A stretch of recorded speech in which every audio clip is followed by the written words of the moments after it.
Hi, everybody. Dan Illman, Mike Beer, taking a look back at the 2023 Breeders' Cup Classic at Santa Anita. We break from the gate, and it was all about White Barrio returning for Rick Dutrow Jr. off of a scintillating performance at Saratoga, and he got great position throughout under Arad Ortiz, Mike.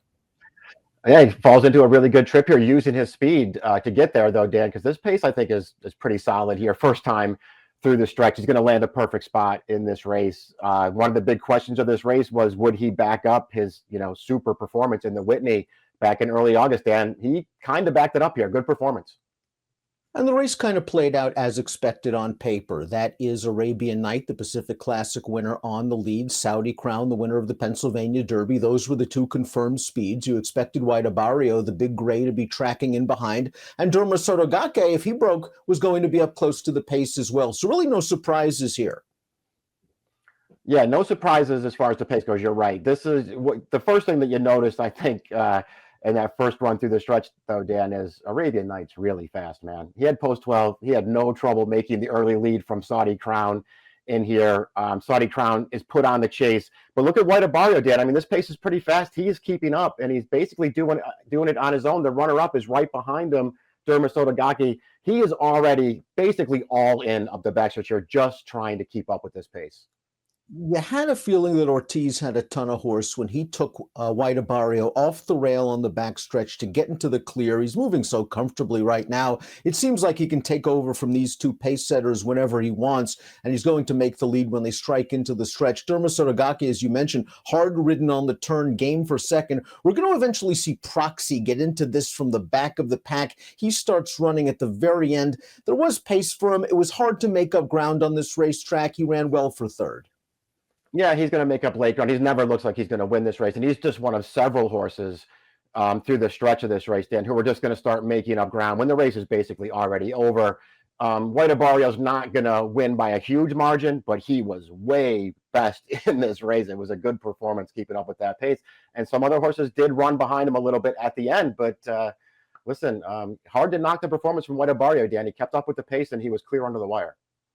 White Barrio earned a 106 Beyer speed figure for his win in the Breeders' Cup Classic. He will return to the races for a 5-year-old campaign. It looks like he will return fresh in the very rich Saudi Cup, which I believe is a one-turn mile and an eighth and could be tailor-made for this horse. He has battled foot issues, but again, Dutrow has made all the right moves since taking over.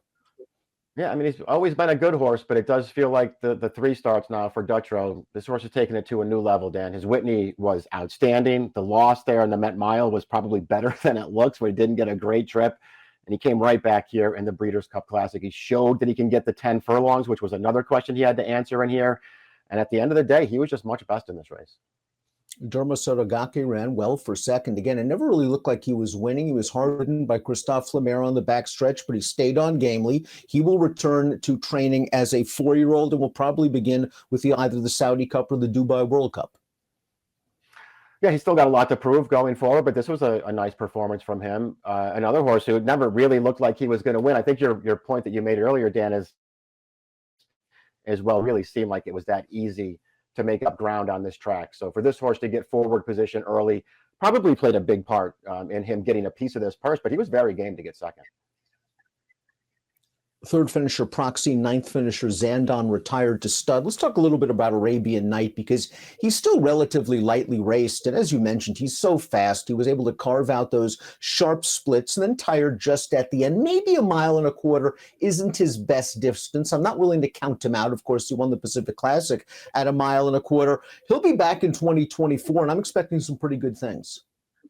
Yeah, I think he can really move forward. This horse hasn't really gotten to put together a full campaign yet, but he ran fine in here. This pace was super solid.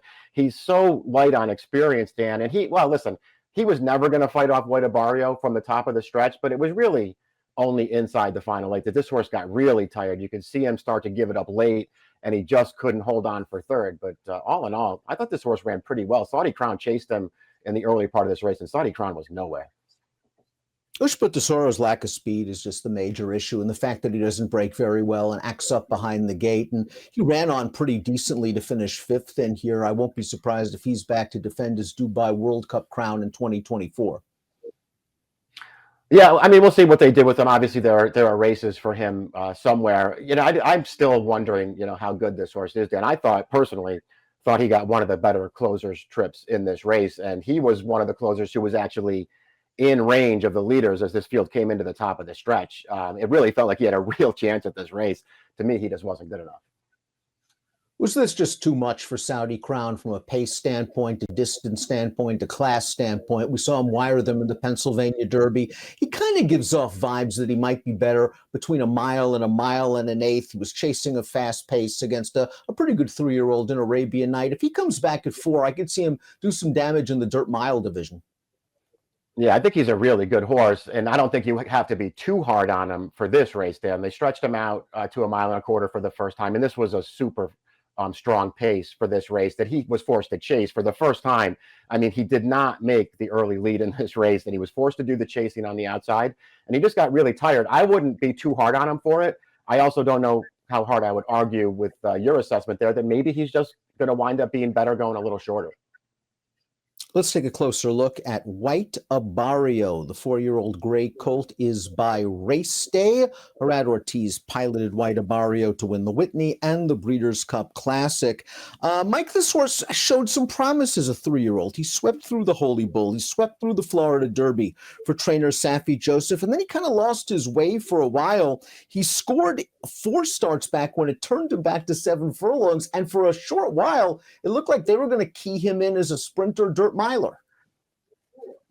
Yeah, they tried a lot of different things with him, Dan. I mean, they did briefly. They went to the Cigar Mile at the end of his 3-year-old campaign too, thinking that maybe that the shorter distances would work out. They got that allowance when going 7. I think they really weren't sure what his best distance was going to be. So they moved him around a lot, and now I don't know. I guess he's proven that he is really good going 9 and 10 furlongs. And his last 2 races are very big performances. Obviously, the 2 best for his life of his life, and Richard Dutrow.